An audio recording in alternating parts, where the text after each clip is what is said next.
You're watching the Battered Fans Network. The heroes are back. Beards talking balls, rapping pink and black. Coming live from the 305, it's official tissue. The Battered Fan, Chris and Dan, weekly rocking with you. We talk Messi, Boosie, Jordy, Lucho, the Fat Four, to Ben Cram, Noah, Ruiz, Fred. What more could you ask for? Tighten up and get ready, listen in on the pod. Solana and X in Espanol, just to even the odds. Breakdowns and gas bagging, join the tribe and just vibe. Free 99, don't forget to like and subscribe. Don't hesitate, say what's up, go ahead and come in. No question about it, I'm ready to get hurt again. No question about it, I am ready to get hurt again. Chris, the Herons are back. Welcome everybody to episode number 302 of the Battered Herons podcast. I am your host, Daniel Granada, and alongside me, as always, Mr. KBD. How are you doing, sir? That sound that you heard in the background is the cops looking for Rocco. Look, we'll get into Rocco. I don't know, why are we playing PKs and friendlies? I don't get it. I mean, I guess just to give you goals. I guess it would have been. They should have just let Messi sub in for the PKs. They would have had the crowd going crazy. Well, that would have been nice. I mean, I don't know if you're allowed to do that. If you can re-enter someone after they've been taken out, especially in a preseason, but you're maybe not. I thought that maybe for a preseason game, because this was like a Messi tour, right? Like everybody was there for Messi, right?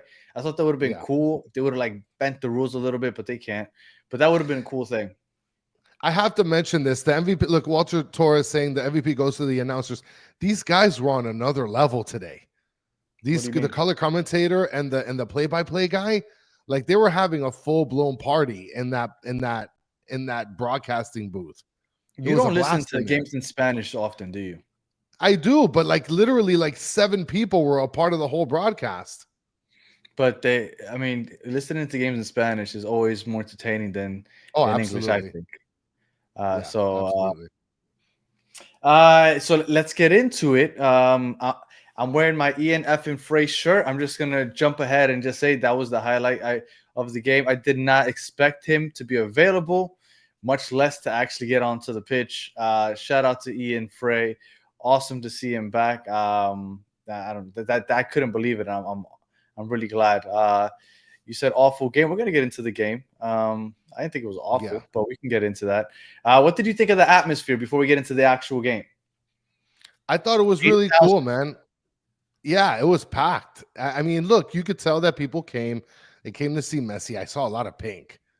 I saw a lot of pink in Peru, and which is a cool thing. I mean, they understand the severity of this match, what it was to them as far as fans and viewers are concerned. So I thought it was very cool. You could hear the crowd going wild. Yes. You know what I thought was cool is there was this one play where they crossed the ball over to Jordi Alba, and he gave it like a nice little touch, threw his leg up, and he brought it down. But it was such a nice touch the way he brought it down. The crowd went crazy. I was like, you know what? Yes. I appreciate this, and you know that's what it is to watch some South American football. For those of you that don't get to watch very often, it's very cool. It's very the atmosphere. You know, it's just there's nothing like it, man. It's nothing like it. So very very cool. I wish we could one day get to that in the MLS because there's nothing like the crowds in South America for those games. Well, you could just tell the appreciation factor is just way higher, you know, like the fact that you can have a preseason game here on a Tuesday, or you know, you're not going to pack Drive Pink on a Tuesday.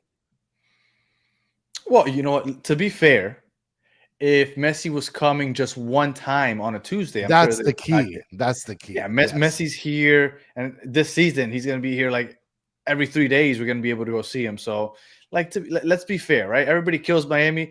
Like, we can see Messi plenty of times. So, you know, on a Tuesday, it isn't as dire as it is when he's on the road on a Tuesday. It's going to pack because they never get to see him. So, absolutely. You know, that's a lot of people criticizing that it was a crappy game. I guess we can get into that. But before we do, let's get into the starting 11 like we usually do. Starting 11. They came out and, okay, so this is what it looks like, right? Defending, we're playing a 4-4-2. We're playing two lines of four, right?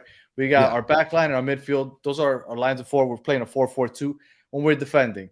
I mean, it makes sense. Messi and Suarez aren't really going to defend too much anyway, so we're playing that 4-4-2. But when we have the ball, Messi moves to the center of the pitch almost like a 10. Yes, and we switch to that 4-2-3-1 that Mascherano, we were told, it always plays. And when we have the ball, it looks like that's what happens, right? Messi drifts to the middle. He's playing like that true 10, the playmaking. Fafa and Allende went wide, and then Suarez up top. So I felt like 4-4-2 when we're defending, 4-2-3-1 when we got the ball and we're attacking. What did you think of the starting 11? So just in regards to the starting 11, like I think everybody had an idea, for example, Allende, that he was going to be playing. You know, they posted his jersey up. There was this whole deal about him getting the visa done. He was going to play no matter what. Busquets and Redondo in the midfield, that doesn't surprise me. I'm surprised that Allen got the start. I thought that maybe they'd squeeze in another center back like Martinez or something. Fafa at left wing starting again. So that's no bueno for Robert Taylor. But for the most part, everything else looks pretty much the same. Like I saw it pretty standard. Soccer Daddy called it a 4-2-2-2. I mean, semantics. It's yeah. Called it 4-2-2-2, 4-4-2. I mean, you could look at it either way. But when they are on the attack, you can tell Messi kind of drifts into that 10 role, that cam role, right behind Suarez. And the way they've been linking up, even though it hasn't produced a lot in the first two games, you like to see the way that they're linking up. And Jordi Alba is pushing up very high when they are in the attack. So we'll see how that goes. I don't know if Fafa is going to be that guy to cover that space behind them. But the starting 11, the surprise to me was Allende. I wasn't expecting him to be available. I was glad that we finally got to see him on the pitch. Yes. I guess we don't have to wait. I guess we can get into him specifically, and then we'll get into the recap. What did you think of Tadeo Allende the first time you got to see him? Well, look at these string of comments that just came in, right? I mean, Mike V, Allende too soon to tell. Seconds later, Akue says Allende is very bad. Then we have Stancy saying, come on, guys, the first game Allende plays with the team, give him a chance. I mean, we're hitting a range of emotions. I don't know how much he's trained with the team, if at all, but you could definitely see he wasn't comfortable.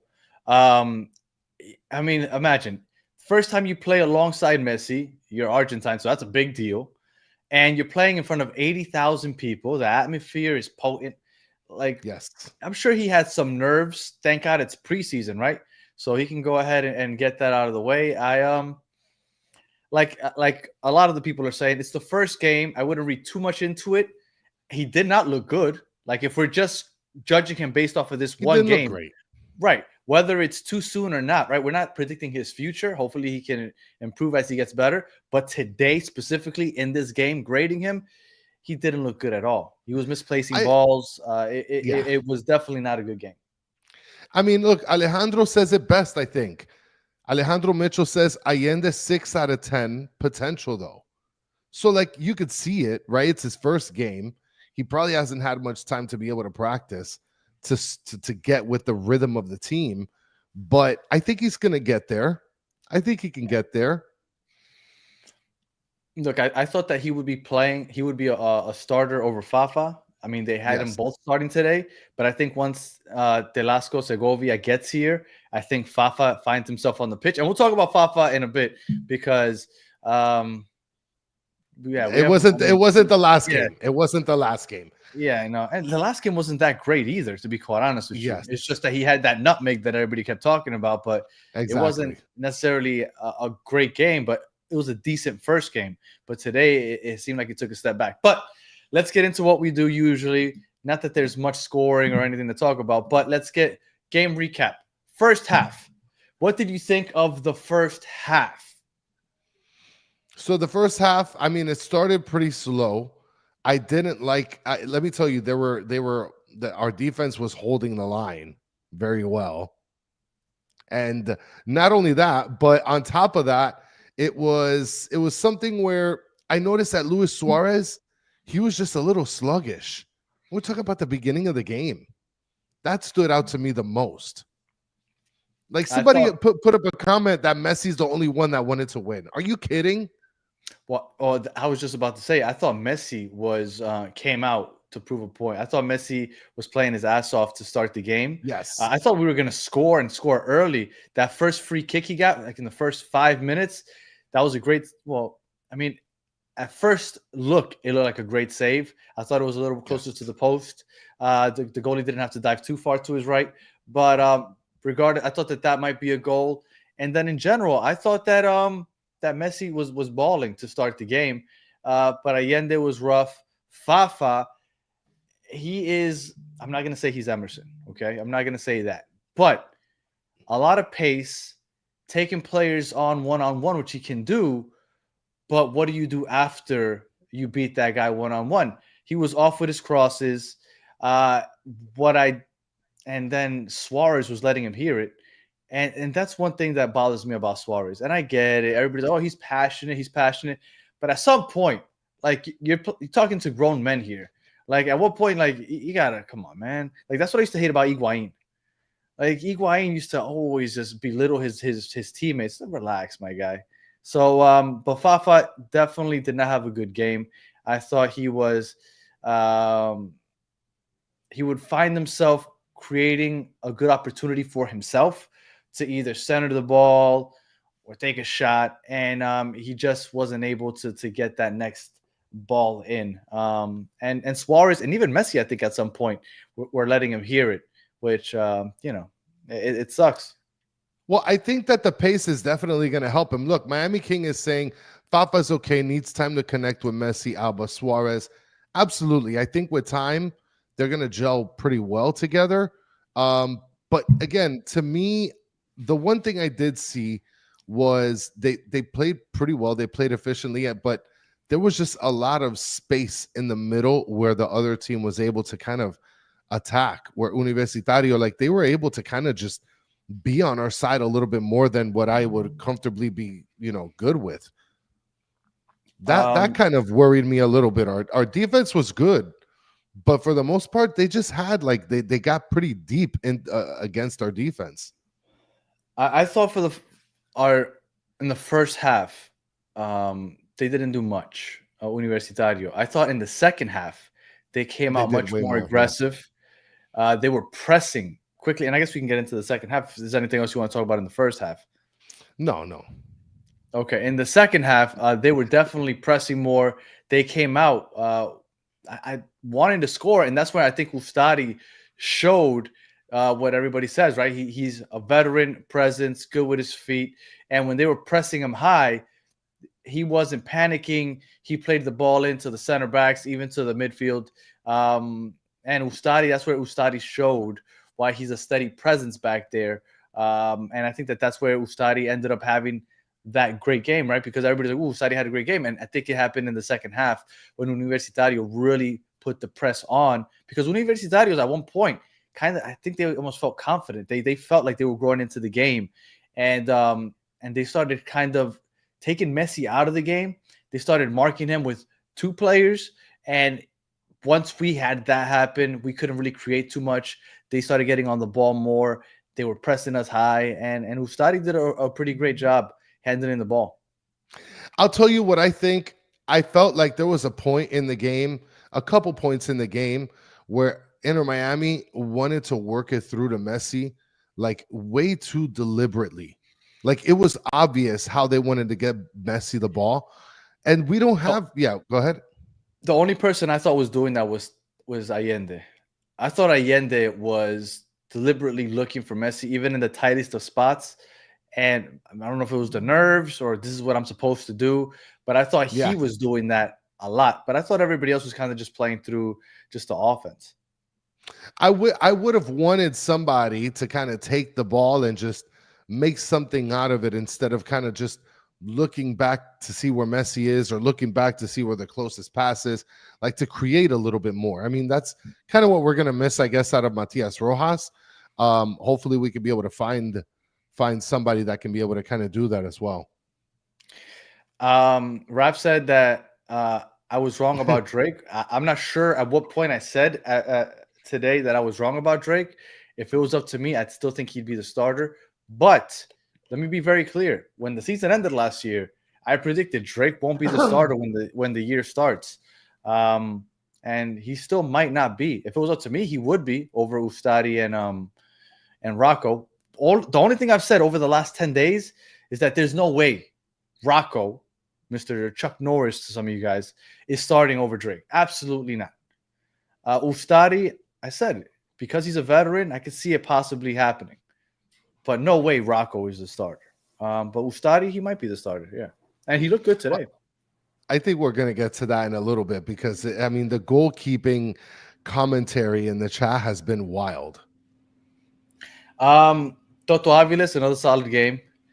Chelo, I thought had a decent game. Offensively, he's just not the greatest offensive creator, ball handler and creator up top, but he had a solid game. Noah Allen had a solid game. I think the back line in total had a solid game. Like, the center backs a little bit more than the wing backs, I guess. I mean, Jordi Alba's Jordi Alba. He's going to give you everything and then some. And then you have Weigand, who, if you notice, I mean, Universitario, they kept on pushing on their side. Like they knew where the weakness was. Do you think so? If you were the opposing coach, okay, if I was the opposing coach, I would attack down Jordi Alba's side because he's never there. Well, because he always has to run back like a gazelle, right? Like with his head up and everything. I feel like that's where I would run. I don't know. That's where I would go. But I didn't think Chelo had a bad game. I thought the defense overall was good. I thought Redondo had a better game than he had last game. Right, still not the greatest of games, but I thought that Redondo had a better game. Busquets was good. Messi, I thought, was really good. Suarez, I mean, I a little lackluster. He was a little sluggish at times. I feel like you have to kind of perfectly place the ball for him. No, I don't think so. But you know what? I think that he was a little off. Like there was a golden opportunity where with the give and go with Messi and Suarez, where he led Messi too far and Messi couldn't catch up to the ball. But I think that would have been a great scoring opportunity. And Suarez knew it, right? He did the battered fans pose. He threw his hands up on his head. And but overall, I thought that outside of Allende and Fafa, I thought it was an overall solid game. Were you surprised at how long the starters played again? Yeah, man. Another game where they pushed 60 plus, like that to me was pretty surprising, especially considering that this is a preseason game. I mean, I get Messi because this is the last time he's going to be in Peru, but still, man, 60 plus, like that's insane. I'm trying to figure out what minute marker did they get off on? And Mr. Krabs said battered fans pose. Yeah, man, the battered fans pose. I'll pop it up right here. It was the 73rd minute. Right there. See right there? That's the battered fans pose right there. If you look back at the replay, Suarez hit that pose right there. And let me tell you, Portal G says it perfect. Chris said, no way Messi plays as much as Club America game. I was wrong. 73 Did he minutes. Played more? Yeah, he played more. He played more. I couldn't believe it. I couldn't believe it. Now, I love, this is something that I mentioned on the Discord chat when we were watching it live there. I love the fact that they're like taking it super serious, like playing super duper competitive. Now, obviously, I would imagine that they're going to play competitive because they're competitors, right? But it's a preseason game. You don't want to risk injury. You don't want to outstretch yourself or anything like that. But they played super, super good, man. I mean, it was a good showing by a lot of players. And for the most part, they played pretty strongly. The first two substitutions were Redondo and Allende out for Bright and Kremaki. Yes. Yannick Bright made an impact immediately. Oh my gosh. Yannick Bright is an absolute dog. Like he is a monster in that midfield. I don't know how they're going to figure out to give him more playing time because, like I told you, I don't think Leonde loses that starting spot unless he starts pooping the bed during the regular season. Yes. But they got to figure something out because Bright is a beast. So Yannick Bright made an immediate back, and Kremaki looked much better than he has in the past. He did. So, and I mean, but that's what you get out of Kremaki. Like, you get the hustle. I mean, but you're talking about two players that came in and their intensity is what makes the difference. Like, the commentators, when they were talking about Yannick Bright getting on the pitch, I'm like, you guys have no idea what kind of players coming on the pitch right now. Like, he was a showstopper. And not to get ahead of ourselves, but that PK that Kremaki took, I thought he should have put a hole through the back of that net. That was a missile. Yes. But we'll get into that in a second. So those were the first two substitutions. Yannick Bright made an immediate impact, and then Tadeo Allende left for Kremaki. Also, I thought Benkrem had a good night. But Busquets ended up coming out. Well, all three of these happened simultaneously. Busquets, Suarez, and Messi all left in the 73rd minute, and in came Gressel, Robert Taylor, and David Ruiz. Again, Messi, I thought had a good night. The first half, second half, I mean, wasn't as good, but they were definitely making sure that you try to take him out of the game. Luis Suarez was okay. He had some good link.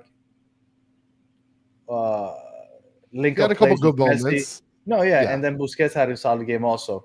And then the last substitutions were in the 80th minute, where Fafa, Jordi Alba, and Tomas Aviles left for Ryan Saylor, Santiago Morales, and Ian effing Frey. I wasn't expecting Ian Frey to play. I put on the shirt as soon as I saw that he was available on the bench. I didn't think he would play, but I was happy just to see that he was on the bench because that told me that he might be ready soon. The fact that he actually got in the game was great because I think we have our right back. I mean, he's not going to start immediately, but he should be our right back. Now, this is a good question. David Paso saying we need a backup striker big time. The moment all those substitutions panned out, I don't even know who was playing striker. I don't even know. Did you guys catch who was playing striker?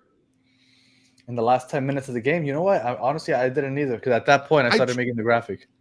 I tried to pay as much attention as I could to the top, and I didn't see anybody except Gressel and Taylor up top pretty highly. But other than that, it's not like they were like up top like as a striker role. But those are the only two I saw. And I heard that they're looking into a striker, so we'll see. Hopefully that happens before the season starts. I heard that they're looking into a backup striker. This I did see. It looked like Fafa until he got subbed. Yes. Yeah. When Suarez initially came off, it was Fafa. And Shady B saying Taylor took over there. Maybe. I didn't notice. But I know Fafa, until he got subbed off, was playing that backup striker role. And then the game ended. It was a draw. And I didn't think it was PKs again, but the announcer said that it would be PKs. And we went to PKs. And Chris was really excited because he said if we lose on PKs, it's going to be Rocco talk all over again. I didn't think so. Even if we would have lost, I don't think everybody would have brought up Rocco after Ustadi's game today. I thought that it was going to be it. No. Ustadi would have been cooked. Drake would have been cooked. And it's the Rocco movement. No. Ustadi had a good game. So I didn't think. I mean, he didn't make any amazing blocks, or shot stops, but he played well what they're asking him to do, right? Build up the back when the team presses. He wasn't phased. He looked good. He had a good game. I think that you got what you got from Ustadi because he's just a veteran presence. He kind of knows the know-how in order to play that position without putting yourself in bad situations. I mean, there were a couple plays where he could have possibly gotten scored on, but he was positioned pretty well. So I think that his knowledge helps out in this situation, to be honest. Before we get into the PKs, let's talk about that last play. Santi Morales cooked his way into the box, and then got pushed down, and they didn't call the Absolutely. PK. Do you think that was a penalty? He got pushed. He got legitimately pushed. Absolutely. Now, was he like airborne or like, you know, like movement? No, that was a solid. That was a shove. Man. That was a shove. That's a penalty. I was surprised, and I guess Yeah, you know it's the Peruvian announcers, but I was surprised that they were adamant about how it wasn't. I was like, how could you possibly say that this isn't a PK? Like, it's preseason, so I'm not going to go too into it. But like, how are you going to say that it's not? Like, it was an obvious PK.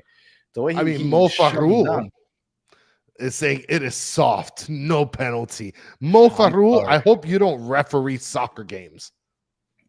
Oh my God, scheme 9, no penalty. I mean, he gets pushed, like legit pushed down. I don't know. I thought it was an absolute. He was also clipped by his feet, but I thought the most obvious thing was the way he extended his arm and pushed him down. He didn't just didn't call it. He didn't shoulder bump him. He extended his arm, extended it. What? It was all shoulder? No, I saw him extending his arm on his back shoulder. Yeah. I mean, was it soft? I mean, I guess it wasn't like a heavy push, but like he extended his arm and he moved him off of the space. He didn't win that space. It was a push in the back. What do you think of the PKs? Well, first of all, yeah, and I forgot to bring this up. Ustadi loses points with me. He gets scored on first kick, and he's giving this guy a hug like if he's known him for 45 years and hasn't seen him in 30. He might have. He might know him. I don't care. In a competitive nature, I don't need you to be hugging. Preseason. It's preseason. I don't care. No, it doesn't matter. This is your mortal enemy. I don't need you to be having 8-second hugs on international television. It's preseason. No, I don't care if it's a friendly Adarsh. I don't care. Did he know him, Gail? Do you know that? Are there facts? I think the commentators said that they know each other. I get it, Stancy. It's a friendly. No, it's a preseason. Listen. No, it's unacceptable. I didn't think it was that big a deal. Now, if the game mattered, maybe, but it's a friendly, and supposedly they knew each other. I don't think it's that big a deal. Supposedly, nobody knows the deal. I'm not wrong. The commentator said that they knew each other. I don't know how. Maybe they played with each other, but they knew each other. I wanted to see Ustadi come up, like the guy come up and Ustadi punch him in the face. What are you doing? I'm here to block you and all your teammates. Well, I didn't think it was that big a deal. So PKs in general, nobody missed, unlike last week. Yeah, they were done well. A good set of penalty kickers for sure. Kremaki should have burned a hole through that back of that net with that missile that he kicked. Yes. So good on him. And Ustadi didn't have to do too much because he didn't block anything, but they blew a goal. But you know what? You can't say that he's not a good shot stopper because of PKs. PKs is a guessing game. Right? It's a guessing game. So I wouldn't say that he's not a good shot stopper. We haven't had a chance to see if he's a good shot stopper, at least not while he's into Miami. So, well, look again. It's like you said, it's a guessing game when you're a goalie, which is probably one of the hardest like situations to be in at that point. And people always talk about how you're a soccer player, you have such a big goal to score, and you're like 5 feet away. There's pressure there. So I totally get it. Whose penalty was the best? Kremaki, I would say, right? Him or David Ruiz with his little shuffle? Yeah. David Ruiz's shuffle was sick. But no, I think Kremaki takes it. Yes, that's the moment. Yeah. That is the one world, one goal. Shout out to One World, One Goal in the chat. Like and sub for the video, boys. Come on. So I'll tell you right now, that kick was the best. That is the moment of the match. Yeah, I thought that was good.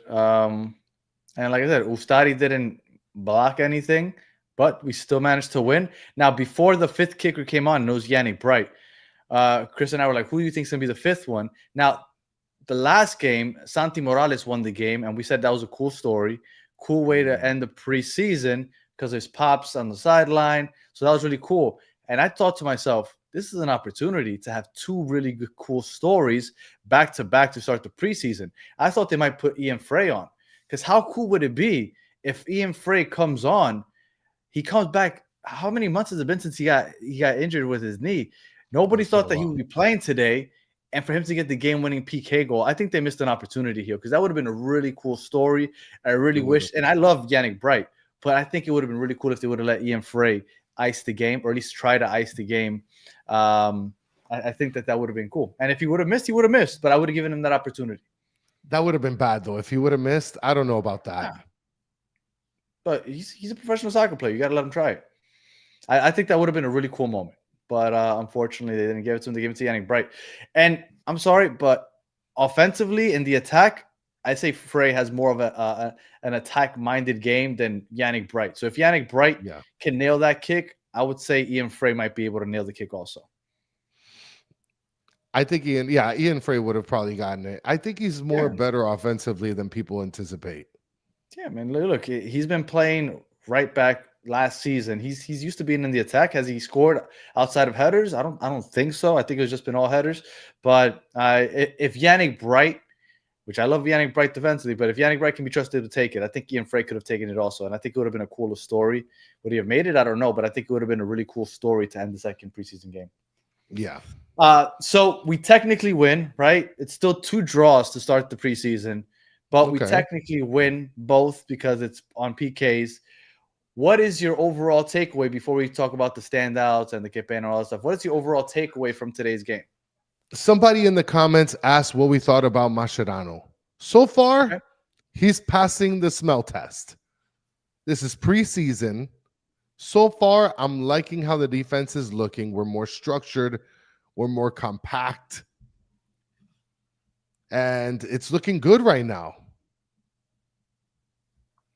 Yeah. Did we draw them offside? Because everybody was making a big deal about how with Mascherano's high line, and we're holding that line so well that we're drawing Club America offside. And that was the whole thing the first game. Well, we only drew them offside twice today. I mean, a lot still to be seen. Like, Universitarios isn't necessarily world beaters, but then again, neither are a lot of MLS teams. So we'll wait and see. Hold on. Before I bring up the comment of the night, Sargent is saying defense was never the issue to begin with. This is not the comment of the night. Yes, defense was never an issue, but obviously, since our offense was so great, our defense was seen as less than I guess pleasant, and it just looks a little bit more structured now, and I like that. I think that's a good thing. And then I'm going to bring up the comment of the night. Mike V saying Mascherano looks like Timu Jason Statham. Perfect. No, he doesn't. Yes, he does. Yes, he does. Not even a little bit. That is perfect. That is perfect. What? Not even a little bit. I don't care. I don't care what you have to say. I don't care. Jason Statham. Timu Jason Statham. Next topic. How could you say that they look alike? Yes, he does. Yes, he does. He had the full Jason Statham. He's bald and everything. He's bald, and he looks like he had a grizzly look. Let me guess. Does he look like Stone Cold also? No, he doesn't look like, because Stone Cold doesn't have the grizzly beard. He had a grizzly beard today. Maybe if he was clean shaven, he wouldn't have been Jason Statham. This is ridiculous. Right. Can you talk about Rocco? If we could talk about Rocco. Okay. We didn't think that he would start if Ustari was available. I was hoping that Ustari would be available so that he wouldn't start, not because I have anything against Rocco, but because I have a lot against all the commenters that keep pushing this Rocco initiative. Rocco is not going to be the starter this season. I think there's much more of a chance that Ustari is going to be the starter. I think that Drake also has an opportunity. It's going to be either Drake or Ustari. And Drake might not even be here anymore. Who knows? There's all this he's still injured thing. Maybe they're figuring out how to get rid of him. But I don't think Rocco has any chance to be the starter. And I think that's our Rocco talk for tonight. Do you want me to bring up that comment again? Ustari in game 1 makes less mistakes than Drake in 30. Yeah, I thought this was such a silly LM10. I don't know if you thought this through, but Ustari in one game made less mistakes than Drake in 30. I mean, of course, if you play 30 games, you're going to have a lot more opportunities to make mistakes. Yes.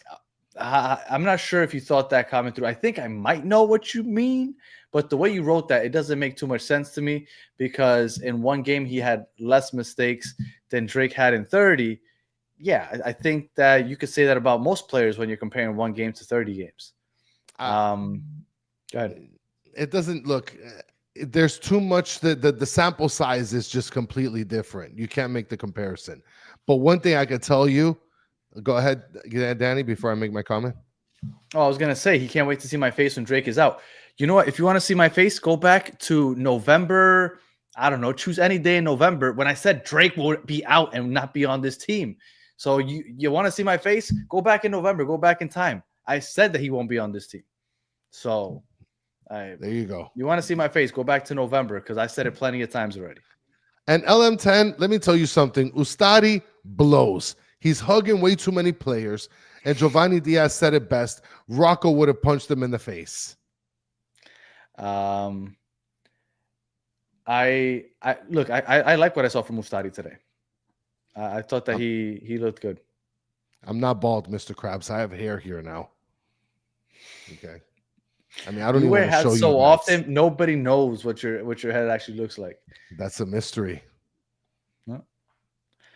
All right. And I want to mention this because Mr. Krabs, you keep mentioning that I keep smiling like the pasalitos are done. I'm a very happy person. I like to pass a smile. You pass a smile to someone, they smile, they pass it on to others. So I would recommend this in life. Smile to people more often so that way we can make the world a better place. There's your life lesson, guys. And LM10, you know what? I said it, I think, a couple episodes ago that I thought that Ustadi might start over Drake. But LM10, I will bet you absolutely anything on this earth that there is no chance in hell that Rocco starts over Drake. That's all I've been saying over the last 10 days. Ustadi, maybe. And after today, I feel even more maybe. Absolutely zero. Negative. There's negative chance that Rocco starts over Drake. But he might get traded because this injury seems to be lingering and we don't hear too much about it. Well, Scheme is predicting Rocco starts Saturday. We're Sunday. talking about, or Sunday, yes. So let's go ahead and talk about the standouts. Well, wait, before we keep going, the game in general, we held possession. The offense looks like it still needs to gel. We're still missing Velasco Segovia. We need Tadeo Allende to kind of build some chemistry because he definitely looked uncomfortable today. Yes. And I think that those two are probably going to be the starters alongside everybody else. So I think we still haven't had a really good look at what our attack will be. I still think that we're missing Maxi Falcon because I do think he'll be the starter. So Maxi Falcon and Tomas Aviles. Aviles I thought looked good. So I still think although we've looked better throughout 2 games in this preseason than we did all the last preseason, I still think that we still have a lot to see because there's still a lot of players that we are yet to really see play. So I just wanted to say that before we get into the standouts. I can't wait till Falcon gets here, man. I think that he's going to be big. I think he's going to be huge for this team. He might. Look, I'm worried that we're overrating him because the more I hear about him from people in Chile, the more I hear that they don't care that he's whatever. Gone. Yeah, he's like, wait, yeah, sure. So I hope that he is as good as we are hoping that he is, because in Chile they don't seem to really care that he is no longer there. Yeah. Well, let's go to standouts. I'll tell you who my standout was for this game. My standout for this game is Yannick Bright. I figured. Because the moment he came in, made a huge impact. Yes. Absolutely. For those of you that think that I'm glazing Bright, here's extra glaze on that. Okay. Bright, moment came in, made impact. Listen, he hasn't missed a beat. That's it. My standout was Ustadi. And again, he didn't, right? Because the thing is, the reason I like Drake is because he's a good shot stopper, right? We didn't get to see too much of that from Ustadi today. But what Drake lacks, Ustadi showed that he is far and away much better than Drake had, right? Because to start that second half, they were pressing, and they kept feeding Ustadi the ball, and without an issue, he would receive it and distribute it to whoever was available. I thought Ustadi had a really good game. Again, he wasn't tested much as far as opportunities from them. How many shots did they have? They had, it says 5 shots on target, but I mean, a lot of them were like little rollers that he just had to like kind of just drop down and pick up. Like, I don't think he was really tested. So I'd like to see him get tested, but I thought that he was the standout. And I'd love to hear this to chat what they think. But Ustadi, I think Noah Allen also had an underrated game. Well, I mean, Ricky says 2025 Player of the Year is Rocco. Player of the game, Rocco. Mm-hmm. That's all you need to see. Gail said Crema. Okay. I mean, there's a lot of people that are going with Allen, right? I mean, seriously speaking, right? A lot of people have been picking Allen. Tomas Aviles also. Yes. I would say Center Messi because I thought Messi had, but saying Messi, I feel like it's such a cop out. But Messi had a good first half. I feel like it's tough, man. I feel like when you pick Messi, it's like a no-lose situation. Well, and I think that it's almost obvious, right? Because unless he has like a really off game, he's always. Who do you think was the highest rated player on football? I just pulled it up. Jordi Alba. Second highest was Jordi Alba. Oh, wow. Okay. See, I know my football, guys. For those of you saying I don't know shit. Sorry, I tried not to curse, but I had to do it. All right. I'm sorry. Bleep. All right. He was second highest. Third highest was Noah Allen. So shout out to everybody that said Noah Allen was a standout. But who do you think was the highest rated player? I mean, well, it's not Messi. I'm not going to give it to Messi. It's not going to, and it's not Suarez. And I'll tell you who the lowest. It wasn't Allende. Who was the lowest rated? The lowest rated was Fafa. No. Allende. Yes, it was Allende. He had a 5.8. He was like far and away, but he had a really bad game. Highest rated Rocco. Cute. No, the highest rated player was Ustadi. Wow. Ustadi was the highest rated player. So Ustadi was the highest rated player, followed by Jordi Alba, Noah Allen, Busquets, and then Tomas Aviles. So. I love that the center backs are getting love, guys. I mean, this is like a different day. Mm-hmm. Last year we were tearing the center backs apart. Well, Falcon comes, and if he's mid, as a lot of the Chileans are saying, does he lose his job to Noah Allen? Yeah, I think so. Because I think Noah Allen knows the system better. Well, I mean, he's coming in for big money, so that's the only reason I see him getting the start. The good, like when we said that it's horrible, all the games we're going to be playing this year, because we're playing every effing 4 days, like for a solid 3-4 months. Then we have a little break, like a 2-week break. Then we have Club World Cup, and then again for every 4 days for the rest of the season. So players will get playing time during the weekdays or whatever, but on the best 11, like during a playoff game or a big tournament game, I think they're going to put in Falcon, even though Noah Allen has earned his stripes, man.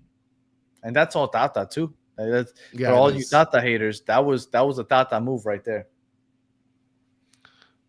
So what are your final? Well, Que Pena. I guess we'll go to Que Pena award. So who gets the Que Pena award? I'm going with Fafa. Just in terms of expectation, right? I feel like Allende had the worst game, but I feel like with expectations, considering the expectations, I feel like Fafa gets the Que Pena award. I thought Fafa had a really poor game also.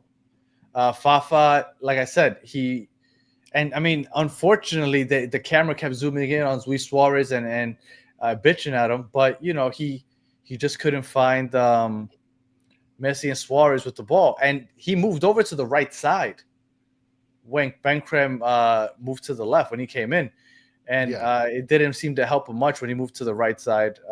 So I think Fafa. The only reason we don't give it to Tadeo because he had the worst game. Allende had the worst game, hands down, but it's because like nobody even thought that he would play today. So I don't know how much he's trained. It's his first game, so I think it has to go to Fafa. And in no way am I giving up on Fafa. He's new to the team also, but that definitely, to me, I think that he had the worst game. Yeah, I mean, I think Fafa, just in terms of expectations, had probably the worst game. Allende just got here, so I'm not going to give him too much heat. And Leonardo Fernandez saying, Danny, when the Venezuelan midfielder comes, what do you think? Who do you think loses their starting spot? One of the forwards. Fafa. Fafa won't be there, and it'll be Tadeo Allende and Fafa. Yeah, that's what I think. I think that's what's going to see. I always said that Fafa wouldn't be a starter when this team was fully complete. And I know Alex Winley said that she did think that he would be a starter.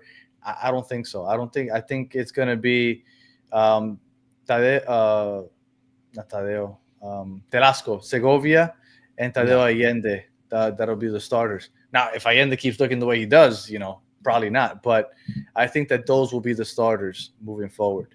I don't think Fafa's a starter. I would love to see Fafa come on. Could you imagine Fafa's pace and coming in the 78th minute when the other team has tired legs? Because he has the pace.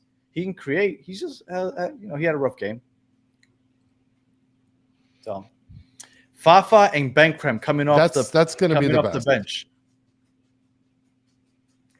Like Benkrem and Fafa both coming off the bench with the other team has tired legs. I mean, that's formidable.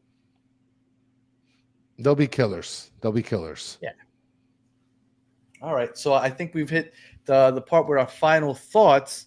What are your final thoughts now that we are 2 games into our preseason? I know we're going to talk about Sunday's preseason game tomorrow night, but do you have any thoughts on the preseason thus far and tonight's game?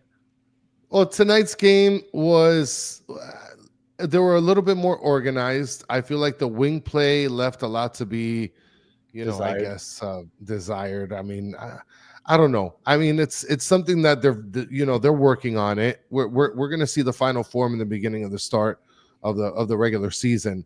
But I thought it was well. I thought that they were very good on defense. I think that's what counts. The offense is going to come. I think the consistency has to be on the defense. And I'm happy that we were consistent on defense. I just lost the comment. I put it up and I lost it. Sargent, I think, said Bright needs to be a starter in the midfield. I love Bright. I wouldn't mind seeing that, but I don't know where they would fit him in. I'm telling you, Redondo will not get benched. He's gonna start. And I'm telling you, Redondo's gonna have a big season. Don't give up on him just quite yet. He's gonna have a big season. I don't know where exactly Bright's going to fit in, unfortunately, but I think Bright is an absolute baller. So we'll see. We'll see. Enrique says, I miss Rojas. Yeah. I mean, look, he's a good player that attacked, especially when we needed to. He's got cojones. So I'm good with that. We got criticized yesterday on our YouTube comments for not talking about Messi enough. So, did we talk about Messi enough this episode, Chris? I'll see if I can cover it real quick. Go for it. Messi, Lionel Messi. Did we hit the quota? I think we did. Okay. All right. No, we got criticized big time because we don't talk about Messi enough. So, I apologize to that commenter. I told them, unfortunately, we cover this is an Inter Miami podcast. We talk about him, but apparently we don't talk about him enough. So, coming from the Mess side, we apologize to everybody that's looking for more Messi talk. We cover the team. We talk about Messi, but we cover the team. Do you want to talk about his new hair? Hey, his hair's fluffy. That's why I'm growing my hair out, because of him. I love the new hairdo. I do, and did you see that there was a video going around of Messi and Suarez on a bus? Yes, where they were getting creeped on by people. The first time I saw that, I thought that they had released a video of Messi arguing with Sanlehi on the bus. I was like, oh shit, they got it on video, but they didn't. But that's what I thought I thought somehow TMZ got it or something. Like, I was like, oh shit, they got the video. Listen, this is going to be maybe a little messed up, but I'm just going to go with this. They're in Peru. there used to be a very good talk show made, I think it was in Peru, called Laura en America. I don't know if you ever seen that show. I don't know if any of you in the comments have seen Laura en America. That looked like a Laura en America filmed moment. See if any of you guys watch Laura en America. Please, there has to be one person in the comments. Tell me I'm not the only one. I don't know. I've never heard of that. But yeah. I just wanted to address that real quick because a commenter was really upset, and then they added in that all we do is talk about and I quote, all we do is talk about our shit players. And we don't talk about Messi enough. But we have to talk about them, right? We can't just talk about one player the whole time. Yeah. So yeah. And look, Luis Garcia said he did hear about that show. So there you go. Yeah. All right. I think that's it. We will be back tomorrow night at 9:00, talking Sunday's game, and then if there's any news from now until then, we'll be picking up on that also. And then we'll have the MLS show at 10:00. So tomorrow we'll be talking football again. Any final thoughts before we get out of here, Chris? Guys, thank you guys so much for hanging out with us. It's a preseason game. Like and subscribe. Make sure you like and sub. Come on, real quick. Free 99. Just scroll down a little bit. Press the thumb that goes up, not down. Okay. And then after this, run over to SoFlo Soccer because I think he's still doing a post-game show because I'm going to jump over right now. All right. And I guess we'll be back tomorrow night at 9:00. So we appreciate you guys hanging out with us. And we'll be back. If you're listening on, and by the way, Ian Fraser, Yannick Bright shirts. If you want batteredfans.com, it's 30% off this week with promo code 300. So if you want to get yourself some Battered Fans merch, 30% off, promo code 300 at batteredfans.com. If you're listening on audio, we appreciate you listening all the way to the end. Please leave us 5 stars, comment, review, all that good stuff. If you're watching on YouTube, thank you for watching all the way to the end. Please like, subscribe, share, tell your friends. And as always, for those of you guys in the chat, shout out to Cringe. I miss Messi's not even playing Brayton. Yes, and unfortunately, that's what happens with a lot of MLS players. They have a hard time cracking that starting 11 or even getting playing time when they move over. Shout out to Rick A. Already put his order through with the promo code 300. And like I was saying, for those of you in the chat, we appreciate you hanging out with us for the last 53 minutes. You guys are the best part of the show. And that's it. We'll be back tomorrow night to talk San Miguelito, which should be interesting. I don't think we're going to have – I'm not making a Rocco shirt. You guys are going to forget about him once he's the third string goalkeeper. I'm not making a Rocco shirt. And we'll be back tomorrow talking about San Miguelito. I don't think we can find anybody. We'll try to find somebody from San Miguelito to come on and talk, but I highly doubt we'll be able to find one, but we'll try. So until the next one, have a good one.